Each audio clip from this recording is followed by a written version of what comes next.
Hello students, यहाँ पे मोल concept ये टॉपिक शुरू है हमारा।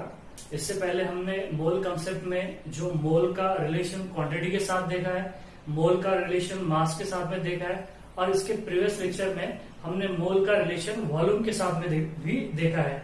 तो हमने बोला था number of moles in terms of quantity is equals to whatever is the quantity is given, that is the number of particle divided by a number, that number which is called as the Avogadro's number. Next हमने देखा था in terms of mass, whatever is the mass is given in gram divided by its atomic mass or the molar mass या molecular mass बोले थे हमने उसको, ठीक है। Next जो बोला था in terms of volume, so whatever is the volume is given in liter or dm cube, liter और dm cube दोनों सेम होते हैं, डिवाइडेड बाय 22.4 लीटर पर मोल। इतना वॉल्यूम से हमने क्या किए थे, उसको डिवाइड किए थे, तो नंबर ऑफ मोल्स कैलकुलेट किए थे। लेकिन हमने जो number of moles in terms of volume जो देखे हैं वो सिर्फ एसटीपी कंडीशन पे ही देखे हैं हमने। अदर देन एसटीपी कंडीशन हो जाए तो वहां पे नंबर ऑफ मोल्स का फॉर्मूला अलग हो जाएगा।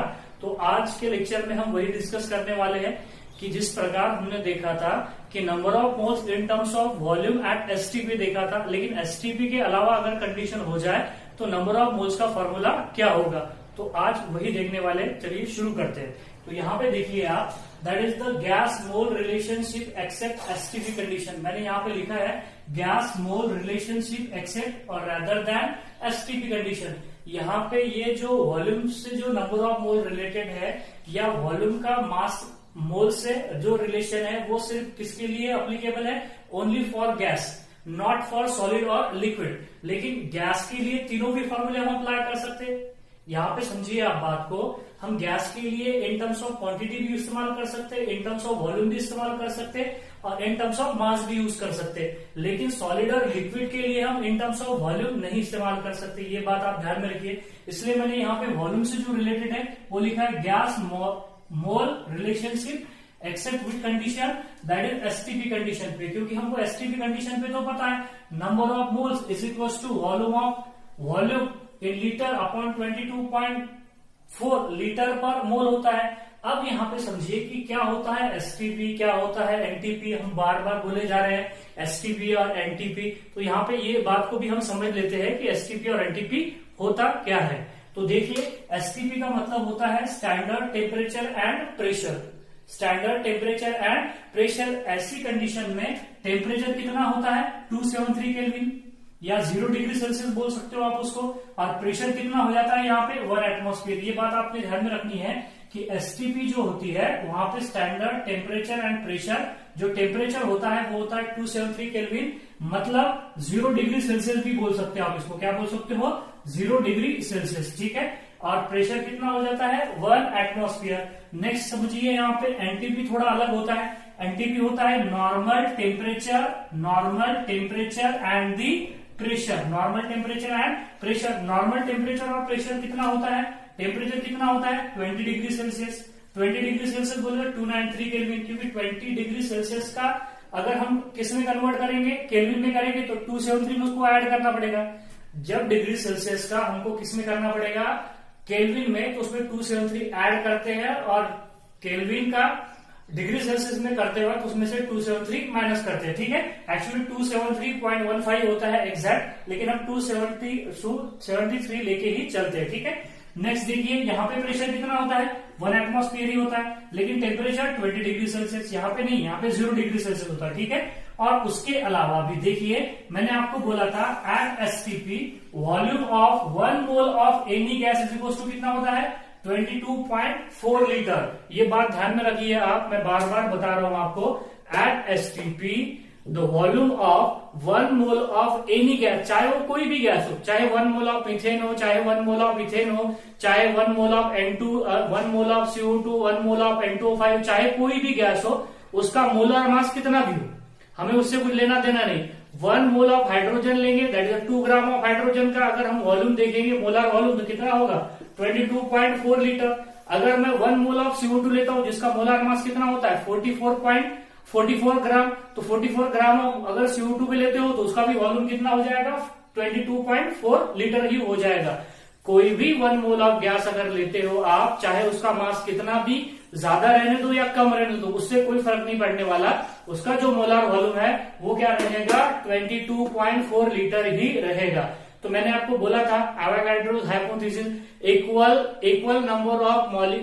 Volume of gas contain the equal number of molecules, और जिसमें इक्वल नंबर ऑफ मॉलिक्यूल्स हो गए, इक्वल नंबर ऑफ क्या हो जाएंगे, मोल्स हो जाएंगे। इक्वल नंबर ऑफ एटम्स नहीं बोल रहे अपन, क्योंकि अलग अलग एटम्स में, अलग अलग मॉलिक्यूल में अलग अलग एटम हो सकते हैं। तो चाहे कोई भी 1 मोल ऑफ गैस हो जाए, बोलो तो उसका मॉलिक्यूलर मास हो जाए, वो कितना वॉल्यूम ऑक्यूपाई करेगा, 22.4 litre. At which condition, at STP condition. लेकिन एनटीपी कंडीशन पे 1 मोल ऑफ गैस का वॉल्यूम कितना होता है, ये ध्यान में रखिएगा आप, 24.5 लीटर। कितना होता है, 24.5 लीटर। ये मत लगा देना तो गलत हो जाएगा, ठीक है। ये अलग है, ये अलग है। तो यहाँ पे ये भी बात ध्यान में रखनी पड़ेगी आपको, एनटीपी क्या होता है और एसटीपी क्या होता है। हमने एसटीपी पे देखा है, ठीक है। अब देखिए, एक होता है एसएटीपी।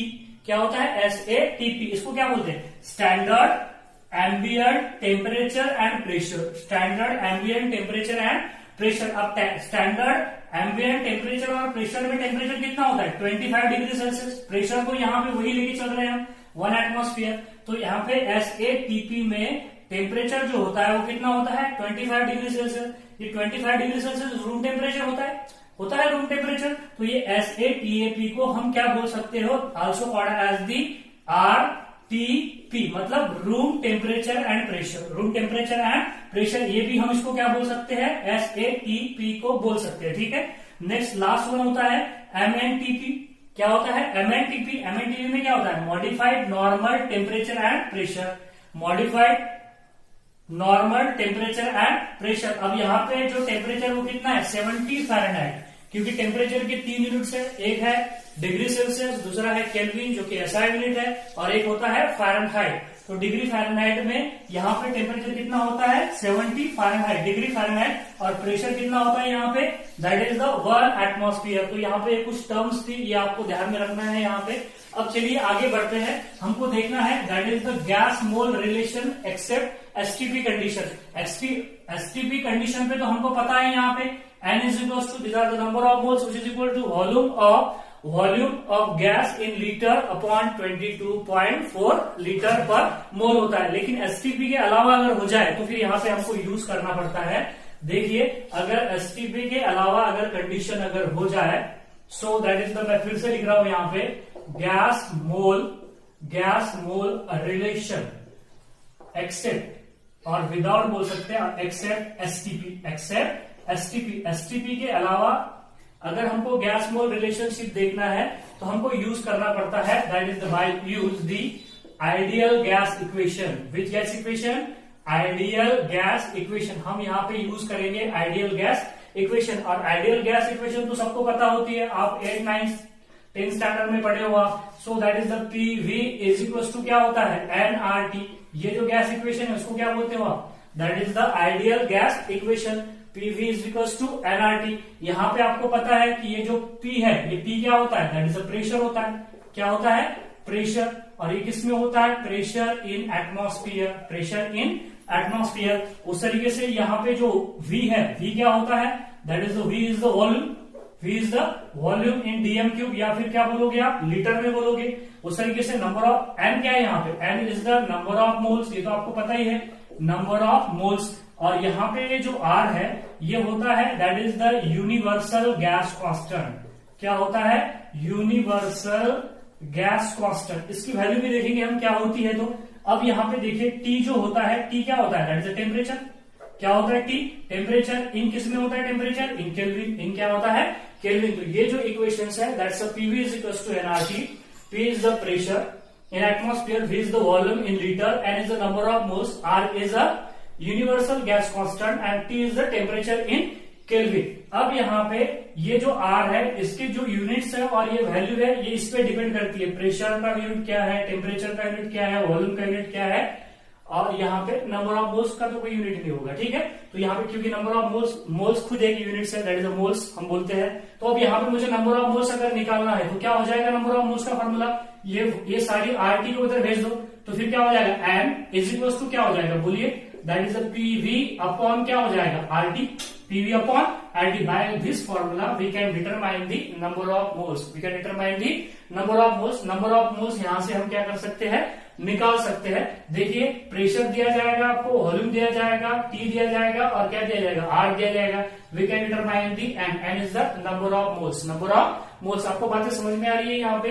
तो ये जो गैस इक्वेशन है इसको बोला जाता है आइडियल गैस इक्वेशन। ये इक्वेशन को हम अच्छी तरीके से और भी अच्छी तरीके से डिटेल में पढ़ने वाले हैं, that is the gaseous state में। फिर भी यहाँ पे देखिए क्या होता है, अगर मान लीजिए आप यहाँ पे अगर मान लो मैं अगर ये इक्वेशन को बताने की कोशिश करूँ आपको तो क्या होगा, देखिए पहली कंडीशन में क्या करेंगे हम, यहाँ पे देखिए प्रेशर, पहली कंडीशन में क्या करेंगे हम यहाँ पे देखो टेम्परेचर, टेम्परेचर और टेम्परेचर क्या रखेंगे, कांस्टेंट रखेंगे। आपको समझ में आएगा, टेम्परेचर कांस्टेंट रखेंगे और नंबर ऑफ मोल्स भी यहाँ पे क्या रख देंगे, कांस्टेंट रख देंगे। देखिए क्या करते हैं हम, एक वेसल लेंगे, क्या लेंगे यहाँ पे, एक वेसल लेंगे, एक कंटेनर लेंगे जिसके अंदर क्या भरा हुआ है, गैस भरा हुआ है, जिसके अंदर पूरी तरीके से क्या भरा हुआ है, यहाँ पे गैस भरा हुआ है। तो देखिए यहाँ पे इसमें है गैस, इसका जो वॉल्यूम है ये V1 है। कितना वॉल्यूम हो जाएगा इसका, V1। इसमें जो गैस के नंबर ऑफ मोल्स है वो कैसे है, एन, एन बोले तो यहाँ पे नंबर ऑफ मोल्स कितने हो गए, 2 हो गए, 3 हो गए, 4 हो गए, जो कुछ भी हो गए, लेकिन हमने यहाँ पे क्या लिए, उसको कांस्टेंट लिए। और यहाँ पे कोई टेम्परेचर हम प्रोवाइड नहीं कर रहे हैं, तो टेम्परेचर भी क्या बोल दी हमने यहाँ पे, दैट इज टेम्परेचर भी क्या है, कांस्टेंट है। अगर अब मैं इस गैस पे ऊपर से प्रेशर अप्लाई करता हूं, क्या अप्लाई करता हूं, प्रेशर। अगर मैं प्रेशर अप्लाई कर दूंगा तो ये जो पिस्टन है आपको दिख रहा है जो कि ऊपर की तरफ है, उसके ऊपर अगर प्रेशर अप्लाई होगा, प्रेशर अप्लाई होगा तो ये पिस्टन क्या आ जाएगा, नीचे आ जाएगा। देखिए जिसका वॉल्यूम कितना था, V2 था, V1 था, जो कि ज्यादा वॉल्यूम था, ज्यादा वॉल्यूम था। अब पिस्टन पर प्रेशर अप्लाई करने के बाद यहाँ पे वॉल्यूम क्या हो जाएगा, चेंज हो जाएगा, जो कि क्या हो जाएगा, V2 हो जाएगा। कम हो जाएगा या ज्यादा हो जाएगा, कम हो जाएगा ऑब्वियसली। अरे भाई पिस्टन के ऊपर अगर हम प्रेशर अप्लाई करेंगे तो पिस्टन नीचे जाएगा, तो जो सिलेंडर का जो वॉल्यूम था वो क्या हो जाएगा, कम हो जाएगा। मतलब by applying the pressure, by applying the pressure, but it means that when the pressure of this external pressure increases, external pressure increases, volume of the gas will be decreases, volume of the gas will be decreases. That's why that pressure is inversely proportional to the volume of the gas, inversely proportional to the volume of the gas। आपको बात समझ में आ गई यहाँ पे कि देखिए यहाँ पे टेम्परेचर और नंबर ऑफ मोल्स अगर हमने कांस्टेंट लिए तो प्रेशर बढ़ाएंगे तो वॉल्यूम क्या होगा, डिक्रीज होगा, वॉल्यूम क्या होगा, डिक्रीज होगा। आगे बढ़ते हैं, अब जल्दी से स्क्रीनशॉट लीजिए, मैं हट जाता हूं। अब देखिए यहाँ पे वॉल्यूम को क्या कर देंगे हम, कांस्टेंट कर देंगे और नंबर ऑफ मोल्स को भी क्या कर देंगे, यहाँ पे कांस्टेंट कर देंगे। जैसे कि मान लो मेरे पास में एक कंटेनर है जो कि पूरी तरीके से अब क्या हो जाएगा, क्लोज हो जाएगा, पूरी तरीके से क्लोज हो जाएगा, क्योंकि उसका वॉल्यूम क्या हो जाएगा, कांस्टेंट हो जाएगा। जो वॉल्यूम इस कंटेनर का होगा वही वॉल्यूम किसका होगा, इसके अंदर जो गैस भरा हुआ है उसका वॉल्यूम होगा।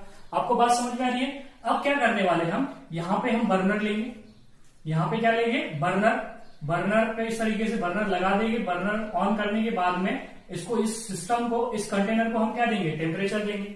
अब मुझे बताइए अगर हम यहाँ पे क्या करेंगे, टेम्परेचर बढ़ाएंगे, as temperature increases, volume constant है, नंबर ऑफ मोल्स भी क्या है, कांस्टेंट है। नंबर ऑफ मोल्स भी बढ़ रहे नहीं, वॉल्यूम भी बढ़ रहा नहीं है, यहाँ पे कांस्टेंट है नंबर ऑफ मोल्स भी और वॉल्यूम भी। अगर हम टेम्परेचर अगर बढ़ाते हैं तो आपको पता है टेम्परेचर अगर बढ़ाते हैं तो इसके अंदर जो गैस मॉलिक्यूल है उनकी काइनेटिक एनर्जी बढ़ेगी। काइनेटिक एनर्जी बढ़ेगी तो ज्यादा रैंडमली, पहले ही तो गैस जो होते हैं neither definite shape nor definite volume, उसके अंदर जो गैस के मॉलिक्यूल होते हैं पहले ही तो रैंडमली क्या करते हैं, भाग दौड़ करते हैं। अगर उनको टेम्परेचर और दे दिया जाए तो और उनकी काइनेटिक एनर्जी बढ़ जाएगी, और काइनेटिक एनर्जी बढ़ जाएगी तो क्या हो जाएगा, काइनेटिक एनर्जी बढ़ने की वजह से उनका प्रेशर और भी बढ़ जाएगा, मतलब वो ज्यादा प्रेशर एक्सर्ट करेंगे this on the wall of this container. That's why as the temperature increases, pressure of the gas will also increases. That's why the temperature is directly proportional to pressure. ये बात समझ में आ रही है। जिस तरीके से pressure is inversely proportional to volume, that's why the temperature is directly proportional to pressure. As temperature increases, pressure of the gas present in the container will also increase. Third condition क्या होगी, यहाँ पे देखिए हम third क्या करके देखते हैं। यहाँ पे क्या करोगे, हम टेम्परेचर कांस्टेंट रख देंगे, टेम्परेचर क्या रख दोगे यहाँ पे, कांस्टेंट रख दोगे। टेम्परेचर के अलावा यहाँ पे देखिए वॉल्यूम भी हम कांस्टेंट ले लेंगे। क्या रख देंगे, वॉल्यूम भी कांस्टेंट ले लेंगे। अब क्या देखेंगे, नंबर ऑफ मोल्स। क्या देखेंगे, नंबर ऑफ मोल्स। अब मान लो मेरे पास में एक कंटेनर है इस तरीके से, देखिए इसका वॉल्यूम तो कांस्टेंट है, इसका वॉल्यूम तो क्या है, कांस्टेंट है। अब इसका वॉल्यूम कांस्टेंट है, इसका टेम्परेचर भी कांस्टेंट है, लेकिन हम क्या करेंगे, इसको यहाँ पे एक पैसेज बनाएंगे इस तरीके से, इनलेट बनाएंगे और इसके अंदर से हम n number of moles of gas और इंट्रोड्यूस करेंगे। अब n number of moles of gas अगर इंट्रोड्यूस करेंगे, पहले ही तो इसके अंदर गैस है, और ज्यादा गैस अगर हम इंट्रोड्यूस करेंगे तो इसके अंदर गैस मॉलिक्यूल के जो है गैस मॉलिक्यूल बढ़ जाएगी, गैस मॉलिक्यूल बढ़ जाएंगे। अगर गैस मॉलिक्यूल बढ़ जाएंगे तो क्या बढ़ जाएगा, प्रेशर बढ़ जाएगा। समझ में आ रही बात। जिस प्रकार एक रूम में अगर मान लो 10 बाय 10 की रूम है, उसमें अगर 5 लोग है, अगर उसमें और 50 लोग अगर डाल देंगे हम तो उसके अंदर प्रेशर क्या हो जाएगा, बढ़ जाएगा। उसी तरीके से यहाँ पे नंबर ऑफ मोल्स डालने की वजह से इसका प्रेशर क्या बढ़ने वाला है, बढ़ने वाला है। So that's why the number of moles increases, pressure of the gas will be increases. समझ में आ गई बात आपको। मतलब सुनिए यहाँ पे number, if the number of moles is increases, pressure is increases. That's why that's number of moles is directly proportional to pressure, is directly proportional to pressure. अब ये तीनों की जो बातें हमने बोली है यहाँ पे, pressure increases, volume decreases, temperature increases, pressure increases, number of moles increases, pressure increases. इन चारों बातों को, तीनों बातों को हम क्या कर देंगे, जोड़ देंगे। जोड़ देंगे तो देखो यहाँ पे क्या होगा, P is equals to क्या होगा, P is equals to क्या होगा, बोलिए, sorry, P is directly proportional to, हमने बोला है डायरेक्टली प्रोपोर्शनल टू एन, देखिए यहाँ पे अभी बोला है P is directly proportional to N, P is directly proportional to T, P is directly proportional to T upon the inversely proportional to V। तो ये आ गया P is directly proportional to NT by V, NT by V। और आपको पता है कोई भी प्रोपोर्शनलिटी साइन निकालने के बाद हम क्या डालते हैं वहां पे, प्रोपोर्शनलिटी कांस्टेंट। तो फिर क्या करेंगे हम यहाँ पे, that is the P is equals to NRT upon क्या लोगे, V लोगे। अब क्या करोगे, V को इधर भेज दोगे तो फिर क्या हो जाएगा, बोलिए यहाँ पे, फिर क्या हो जाएगा, that's PV is equals to क्या हो जाएगा, NRT हो जाएगा। PV इज इक्वल्स टू क्या हो जाएगा, NRT। यही हमने यहाँ पे इस्तेमाल किया। देखो यहाँ पे PV is equals to NRT। देखिए दैट इज द, जो गैस हम देखेंगे, गैसेस स्टेट देखेंगे, उसमें हम डिटेल में पढ़ने वाले हैं ये क्या होता है, लेकिन आपको मैंने एक एलिमेंट्री आइडिया दे दिया है कि एक्चुअल में हो क्या रहा है। तो आपको, आई होप आपको बातें समझ में आ गई होगी। अब यहाँ पे हम देखने वाले हैं, देखिए नंबर ऑफ मोल्स तो हमने कैलकुलेट कर दिए, PV by RT which is equal to number of mole. अब यहाँ पे बात आती है कि ये जो R है इसको बोला जाता है यूनिवर्सल गैस कांस्टेंट। क्या बोलते हैं इसको, यूनिवर्सल गैस कांस्टेंट। अब मैं इसके शॉर्ट में थोड़ा सा इसके यूनिट्स बता देता हूं आपको और इसकी वैल्यूज बता देता हूं, इसकी वैल्यू क्या होती है, इसके यूनिट्स क्या होते हैं। जल्दी से फास्ट आप स्क्रीनशॉट लीजिए, बढ़ते आगे।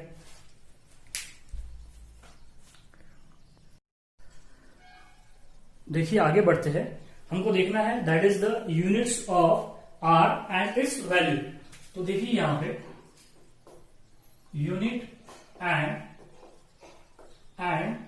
Value of R which is called as the, क्या बोलते हैं इसको हम, यूनिवर्सल गैस कांस्टेंट। क्या बोलोगे आप, यूनिवर्सल गैस कांस्टेंट। इसकी यूनिट्स क्या होते हैं और इसकी वैल्यू क्या होती है, दैट इज द R बोल रहे हैं इसको, ठीक है। अब यहाँ पे देखिए, अभी थोड़ी देर पहले हमने देखा है कि PV इज इक्वल टू क्या होता है, NRT। अगर मैं यहाँ पे नंबर ऑफ मोल्स की वैल्यू हमने निकाले, अगर R की वैल्यू अगर निकालेंगे हम तो ये N और ये R इधर चले जाएगा, तो मतलब R इज इक्वल टू क्या हो जाएगा, बोलिए, R इज इक्वल टू हो जाएगा PV upon NT। PV upon क्या हो जाएगा, NT हो जाएगा। अब यहाँ पे देखिए ये R इस तरीके से निकल जाएगा, if the number of moles is equal to, कितने मोल्स लेंगे हम यहाँ पे, नंबर ऑफ मोल्स 1 मोल लेंगे। अगर वॉल्यूम, अब यहाँ पे देखिए, यहाँ पे नंबर ऑफ मोल्स कितने लिए हमने, 1, और उसके बाद में देखिए यहाँ पे प्रेशर इज इक्वल टू कितना ले लिया हमने यहाँ पे, मान लो 1 एटमॉस्फेयर। प्रेशर के बाद में यहाँ पे वॉल्यूम कितना लिया हमने, 22.4 लीटर ले लिए। उसके बाद में हमने यहाँ पे देखिए टेम्परेचर कितना ले लिए, 273 केल्विन ले लिए। तो देखिए कौन सी कंडीशन है, एसटीपी कंडीशन ही तो है। देखिए 22.4 लीटर और उसके बाद में है that is 273 kelvin temperature and pressure कितना है, 1 एटमॉस्फेयर। तो अब क्या हो जाएगा, अब यहाँ पे ये वैल्यू यहाँ पे रख दो, तो R इज इक्वल टू क्या हो जाएगा, प्रेशर कितना है, बोलिए यहाँ पे प्रेशर है, प्रेशर इज इक्वल टू कितना हो गया, 1 एटमॉस्फेयर। मैं एटमॉस्फेयर भी लिख देता हूं, 1 एटमॉस्फेयर इंटू क्या हो जाएगा, मुझे बताइए यहाँ पे क्या हो जाएगा, इंटू यहाँ पे देखिए 1 एटमॉस्फेयर हो गया, और वॉल्यूम कितना है बताइए, वॉल्यूम कितना है, वॉल्यूम है दैट इज 22.4, उसका यूनिट भी लिख देता हूं दैट इज लीटर। उसके बाद में नीचे यहाँ पे हाउ मेनी मोल्स, मोल्स कितने हैं, नंबर ऑफ मोल्स कितने हो गए, 1 मोल हो गए, यहाँ पे कितने हो गए 1 मोल, इंटू क्या हो जाएगा, इंटू टेम्परेचर कितना है, बोलिए टेम्परेचर 273 केल्विन, 273 केल्विन। आपको बात समझ में आ गई।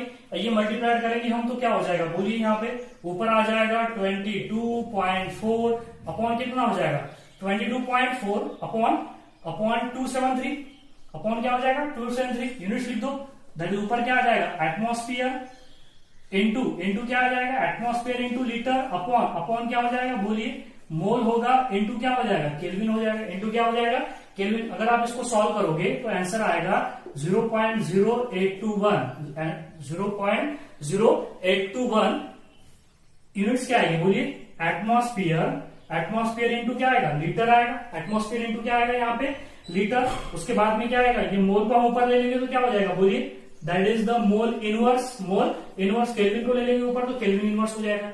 इस तरीके से देखिए यहाँ पे वैल्यूज होती है किसकी, आर की, जो कितनी होती है 0.0821, या फिर हम बोल सकते हैं 22.4 अपॉन 273, इतनी वैल्यू बोल सकते हैं। और ये क्या हो जाएगा, इसका यूनिट हो जाएगा, ये भी बोल सकते हैं एटमॉस्फेयर लीटर मोल पर मोल पर केल्विन, या फिर बोल सकते हैं atmosphere litre mole inverse kelvin inverse. इस तरीके से ये वैल्यू हो जाएगी किसकी, आर की, और ये उसकी क्या हो जाएंगे, यूनिट्स हो जाएंगे। इसी प्रकार हम आर को किस में कन्वर्ट कर सकते हैं, जूल में भी कन्वर्ट कर सकते हैं। तो आगे की जो कैलकुलेशंस है हम जब गैसेस स्टेट या स्टेट ऑफ मैटर पढ़ेंगे उसमें देखने वाले हैं, ठीक है। तो अब यहाँ पे नेक्स्ट जो टॉपिक है हमारा वो होता है डेंसिटी। क्या होता है, डेंसिटी। नेक्स्ट जो टॉपिक है उससे हम देखने वाले हैं डेंसिटी क्या होती है, डेंसिटी कितने टाइप्स की डेंसिटी होती है। तो 2 तरह की डेंसिटी होती है। कितने तरह की डेंसिटी होती है, 2 तरह की। तो मैं लिख रहा हूं यहाँ पे, देखिए फोकस करिए, that is density are of how many types, that is 2 types. कितने टाइप्स की डेंसिटी होती है, 2 तरह की डेंसिटी होती है, that is the density are of 2 types. पहली डेंसिटी देखिए आपको पता है, first density which is called as the, which is equal to क्या होती है, that is the mass upon volume, mass upon volume. ये आपको पता है। डेंसिटी का एक टाइप नहीं है, डेंसिटी सिर्फ यही पता होगी आपको। देखिए बहुत इंपॉर्टेंट है, इस पे प्रॉब्लम्स पूछे जाते हैं नीट्स में या फिर एम्स में, ठीक है। तो देखिए यहाँ पे डेंसिटी के 2 टाइप्स होते हैं। एक होती है डेंसिटी, जो कि हम डेंसिटी बोल रहे हैं, और एक दैट उसका फॉर्मूला होता है मास अपॉन वॉल्यूम। अगर हम इसका ऐसा यूनिट अगर देखेंगे तो वॉल्यूम मास किस में होता है, किलोग्राम में, और वॉल्यूम किस में होता है, मीटर क्यूब में। सो दैट इज केजी पर मीटर क्यूब, केजी पर मीटर क्यूब। या फिर सीजीएस सिस्टम में अगर देखा जाए तो ग्राम हो जाएगा, और क्या हो जाएगा सेंटीमीटर क्यूब, या सीसी बोलते हैं हम उसको, क्या बोलते हैं, सीसी बोलते हैं। उसके बाद में देखिए यहाँ पे अब ये जो डेंसिटी है इसके यूनिट है केजी पर मीटर क्यूब या ग्राम पर सीसी, ग्राम पर सीसी। अगर हमको डेंसिटी को क्या करना है, यूनिटलेस बनाना है। क्या बनाना है, डेंसिटी को यूनिटलेस बनाना है। अगर डेंसिटी को यूनिटलेस अगर बनाना है तो देखिए उसका जो दूसरा फॉर्मूला, दूसरी वो डेंसिटी हो जाएगी जिसको बोला जाता है एब्सोल्यूट डेंसिटी। क्या बोलते हैं उसको, एब्सोल्यूट डेंसिटी। यहाँ पे देखिए 2 तरह की डेंसिटी है, एक है डेंसिटी और एक होती है एब्सोल्यूट डेंसिटी, या एब्सोल्यूट डेंसिटी को आल्सो कॉल्ड रेफरेंस डेंसिटी भी बोला जाता है। Absolute density it is also called as reference density. क्या बोलते हैं उसको, रेफरेंस डेंसिटी। अब इसको क्या बनाना है, हमको यूनिटलेस बनाना है। तो हमको यूनिटलेस अगर बनाने के लिए तो क्या होगी, देखिए यहाँ पे these are the density of substance.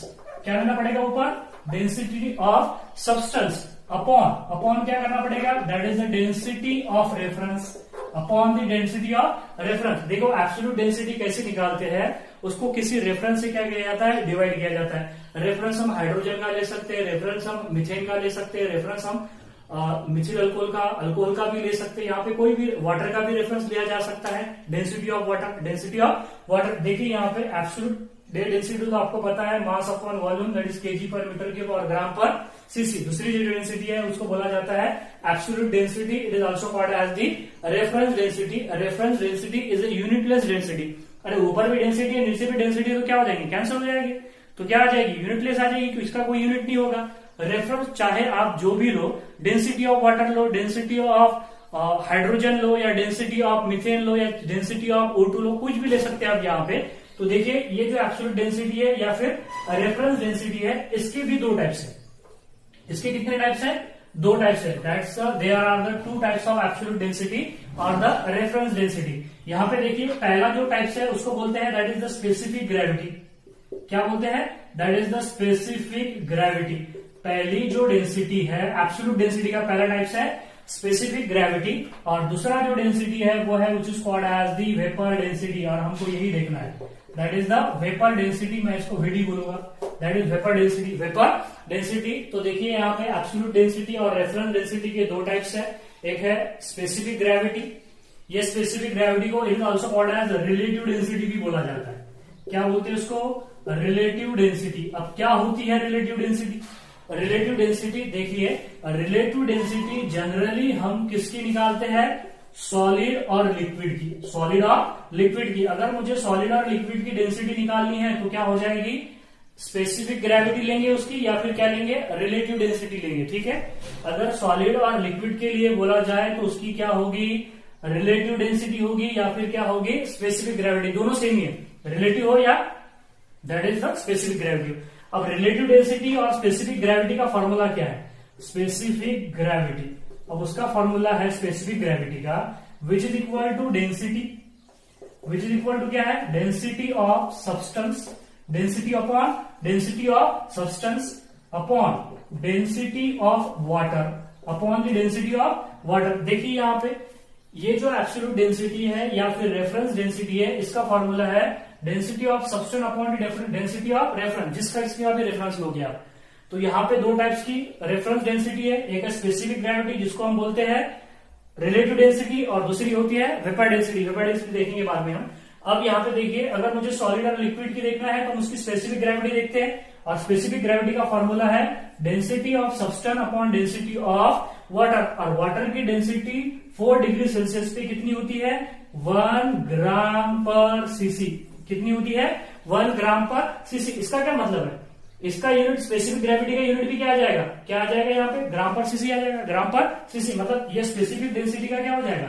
Unit हो जाएगा यहाँ पे ग्राम पर सीसी। लेकिन वेपर डेंसिटी का कोई यूनिट नहीं होगा, हम देखने वाले हैं उसको। ठीक है, so that is the density of, there are two types. एक होती है डेंसिटी, होती है नॉर्मल डेंसिटी बोलते हैं जिसको हम डेंसिटी बोलो आप। So that is mass upon volume, उसका यूनिट होता है केजी पर मीटर क्यूब, केजी पर मीटर क्यूब। और एक दूसरी डेंसिटी होती है, उसको बोलते हैं एब्सोल्यूट डेंसिटी या फिर रेफरेंस डेंसिटी, जिसका फॉर्मूला है density of substance upon density of reference. और there are two types of the reference density, specific gravity and then vapour density. Specific gravity generally हम किसके लिए निकालते हैं? लिक्विड और सॉलिड के लिए निकालते हैं। अगर हमको गैस की डेंसिटी अगर निकालनी है, किसकी? गैस की, तो उसके लिए हम कौन सी डेंसिटी यूज करते हैं? Vapour density. स्ट्रिक्टली यहाँ पे गैस के लिए जो निकाली जाती है उसे क्या बोलते हैं?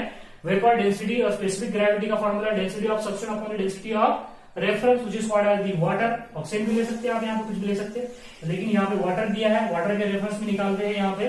और वाटर की डेंसिटी कितनी होती है? 1 ग्राम पर सीसी। जल्दी से स्क्रीनशॉट लीजिए, आप वेपर डेंसिटी देखेंगे।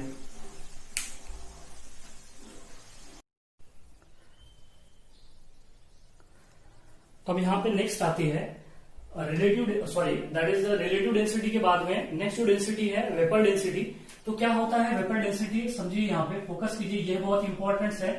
That is the vapour density. अब क्या होती है वेपर डेंसिटी? और मैंने पहले ही बोला है कि ये वेपर डेंसिटी सिर्फ हम किसकी देखते हैं? गैस की देखते हैं। और सॉलिड और लिक्विड की क्या देखते हैं? रिलेटिव डेंसिटी या फिर स्पेसिफिक ग्रेविटी देखते हैं हम। ठीक है, अब वेपर डेंसिटी क्या है? It is a ratio, it is a ratio of density of, it is a ratio of density of substance, it is a ratio of density of substance to the density of hydrogen, to the density of, क्या ले सकते हैं हम यहाँ पे? density of hydrogen। जिस तरीके से हमने देखा है स्पेसिफिक ग्रेविटी में रेफरेंस के तौर पर किसकी डेंसिटी ली गई है? वाटर की डेंसिटी ली गई है। उसी प्रकार यहाँ पे वेपर डेंसिटी में हमने रेफरेंस के तौर पे किसकी डेंसिटी ली है? हाइड्रोजन की डेंसिटी ली है। मतलब समझिए यहाँ पे कि vapour density is equal to, vapour density is equal to क्या हो जाएगी? बोलिए, that is the density, vapour density equal to density of any substance और एनी गैस। ठीक है, गैस के लिए होगा अपॉन, हम क्या लेंगे? Upon upon the density of H2 which is called as the hydrogen. अब समझिए यहाँ पे ये कैसा आया है, ठीक है। अब यहाँ पे देखिए, हमने इससे पहले देखा है कि इक्वेशन है that equal to PV is equal to nRT।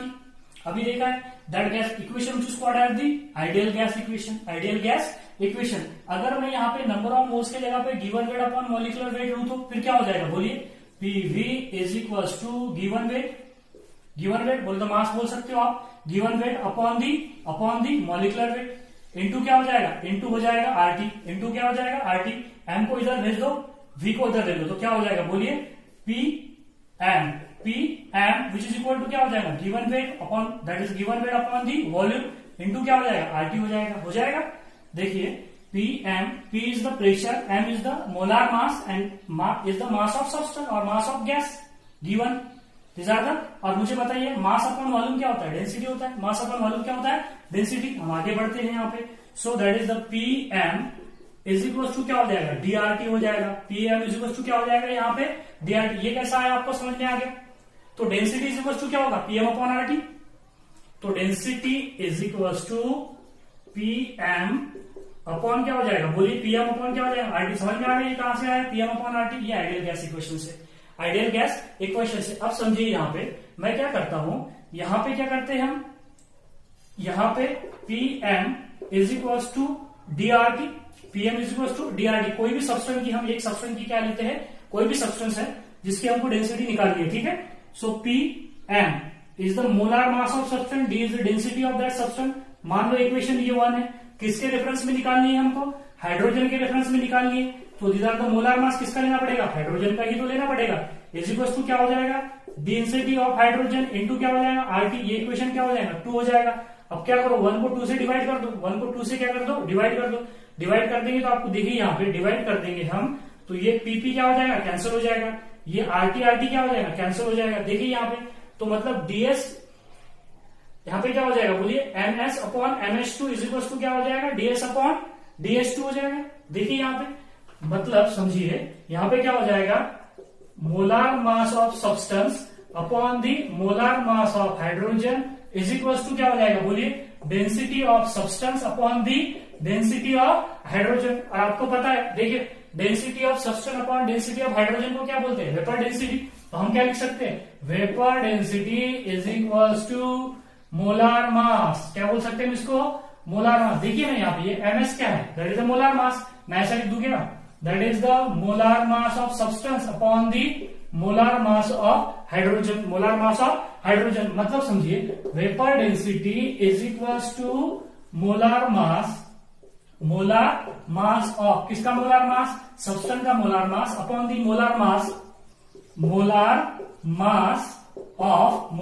Of क्या हो गया, हाइड्रोजन। तो आपको पता है मोलार मास सब्सटेंस का आपको दिया होगा या निकालना पड़ेगा, तो लोगे ऊपर मोलार मास जिसकी वेपर डेंसिटी निकालनी है आपको, डिवाइडेड बाय क्या कर दोगे, 2 कर दोगे। ये तो फॉर्मूला हो जाएगा किसका, वेपर डेंसिटी का। 2 क्या है, molar mass of hydrogen, molar mass of hydrogen. जैसे कि फॉर एग्जांपल समझिए, अगर आपको मीथेन की वेपर डेंसिटी अगर पूछ लिया जाए तो मीथेन का मोलार मास कितना होता है, 16 divided by 2 is equal to 8 हो जाएगी। कोई यूनिट नहीं होगा, नीचे भी मास है, देखिए यहाँ पे ऊपर मास है, नीचे भी मास है। मास से मास कीजिए, किलोग्राम से किलोग्राम कैंसिल हो जाएगा, ग्राम से कैंसिल हो जाएगा, मतलब वेपर डेंसिटी का कोई यूनिट नहीं होगा। और यहाँ पे ध्यान में रखना, it is apply only for gas, not for solid और लिक्विड। लेकिन स्पेसिफिक ग्रेविटी और रिलेटिव डेंसिटी हम सॉलिड और लिक्विड को अप्लाई कर सकते हैं। आई होप आपको बातें समझ में आ रही होगी। Vapour density is equal to molecular weight और मोलार मास अपॉन 2 कहां से आया, 2 कहां से आया, this are the molar mass of hydrogen, क्योंकि हाइड्रोजन के रेफरेंस में हम निकालते हैं। और समझ लीजिए यहाँ पे अगर मुझे CO2 की वेपर डेंसिटी पूछा है तो 44 is the molar mass divided by 2 is equal to 22। उसी प्रकार अगर मुझे O2 की डेंसिटी अगर पूछा है तो क्या हो जाएगा, 32 divided by 2 is equal to 16 हो जाएगा। सिर्फ हमको क्या लेना है, यहाँ पे गैस ही लेना है, लिक्विड सॉलिड नहीं लेना है। लिक्विड और सॉलिड की वेपर डेंसिटी नहीं होती है। समझ में आ गई आपको बात, ये बहुत ही इंपॉर्टेंट है। यहाँ पे फोकस कीजिएगा कि डेंसिटी मास अपॉन वॉल्यूम एक होती है, दूसरी डेंसिटी होती है that is the absolute density या फिर reference density mass of substance, that is density of substance upon density of reference. जैसे कि हमने रिलेटिव डेंसिटी में या स्पेसिफिक ग्रेविटी में रेफरेंस लिया वाटर का, उसी प्रकार हमने वेपर डेंसिटी में हमने रेफरेंस लिया हाइड्रोजन का, ठीक है, डेंसिटी ऑफ हाइड्रोजन, उसका मास से हमने रिलेशन भी यहाँ पे बताया। अब इसके बाद में नेक्स्ट जो है मैं कुछ क्वेश्चंस डीपीपी में आपके साथ शेयर करूंगा ग्रुप पे। जो भी लोग मुझसे ग्रुप पे जुड़े हैं उन्हें क्वेश्चन मैं शेयर करने वाला हूं, तो आप मुझे उसके आंसर भी शेयर करना है। इसके बाद में नेक्स्ट जो है हम स्टोचियोमेट्री देखने वाले हैं। स्टोचियोमेट्री के बाद में एक होता है लिमिटिंग रिएजेंट देखने वाले। लिमिटिंग रिएजेंट के बाद में हमको मॉलिक्यूलर फार्मूला तो हमने देखा है, मॉलिक्यूलर फार्मूला एक होता है, एम्पेरिकल फार्मूला क्या होते हैं, ये सारी बातें हम क्या करने वाले हैं नेक्स्ट आने वाले लेक्चर में डिस्कस करने वाले हैं। Thank you.